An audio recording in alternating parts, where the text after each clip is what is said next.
Hors de question, protestai-je. Je tremblais de colère. Jamais je n'avais été aussi furieuse contre mon père.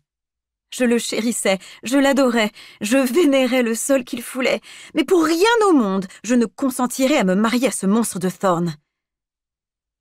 Veux-tu voir le domaine enseveli sous la neige et nos récoltes détruites? Riposta-t-il. La main du roi de l'hiver ne se refuse pas. C'est pourtant bien ce que je compte faire, éructai-je avec fureur. Une tornade éclata dans la pièce, balayant les documents posés sur le bureau et les happant dans un tourbillon.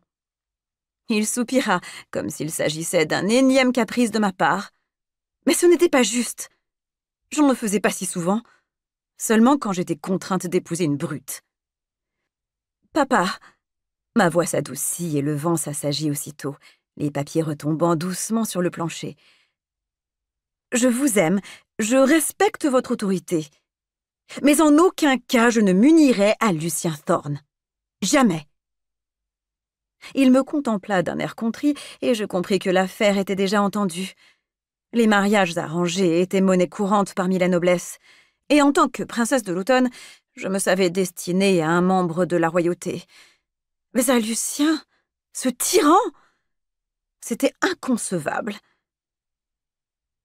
« Non, gémis-je. » Incapable de soutenir mon regard, il baissa la tête. « Je suis désolée, Madeleine.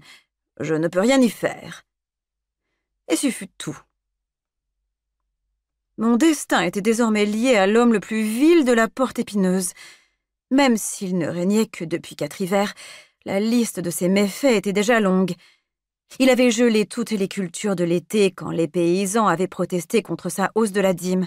Il avait tranché la langue de son cuisinier favori pour lui avoir servi de la nourriture fade. Comme il détestait les fleurs, il avait ordonné qu'elles soient toutes fauchées autour de son palais et sur des lieux à la ronde. Cet homme n'avait pas de cœur. C'était le mal incarné. Depuis que son père avait abdiqué en sa faveur le jour de son 16e anniversaire, le royaume bruissait de récits sur sa cruauté. J'essayais de raisonner mon père. Et s'il me battait? Vous avez entendu les rumeurs. Il est ignoble. Un instant, il parut déstabilisé, mais ne se démonta pas. « Il ne frapperait jamais son épouse, » répliqua-t-il d'une voix où perçait toutefois une note d'incertitude. « Que le Créateur me vienne en aide !» Papa était un homme bon qui s'évertuait à faire plaisir aux autres. Par conséquent, j'allais devoir prendre les choses en main et me montrer assez forte pour que Thorn comprenne que je n'étais pas le genre de femme à me laisser marcher sur les pieds. « Quand arrivera-t-il » demandai-je à travers mes dents serrées. « En fin d'après-midi » marmonna-t-il. « Aujourd'hui » beuglai-je, et le vent se leva à nouveau, s'engouffrant par la fenêtre ouverte et tourbillonnant autour de moi.